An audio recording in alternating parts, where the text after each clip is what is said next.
Demək, doğru sıraları müəyyən edərək, ölkəmizi görürük ki, faydalı qazıntıları, onların yerləşdiyi yatağı və inzibati rayonları verilib. Biz doğru sıraları müəyyənləşdirməliyik. Belə ki, Mis, Qaradağ, Kəlbəcər. Bəli, Mis yatağımız var Qaradağ, amma bu Kəlbəcər yox, Gədəbəy olmalı idi. Ona görə yanlış bənddir.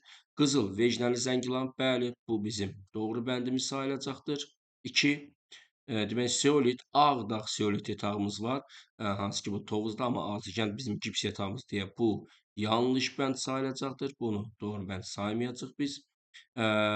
Demək, digəri Civə, Bilgəçay, Ordubad, xeyir, Bilgəçay, Civə yatağı olsa da bu Laçına xasdır. Yəni, bu da yanlış bənddir.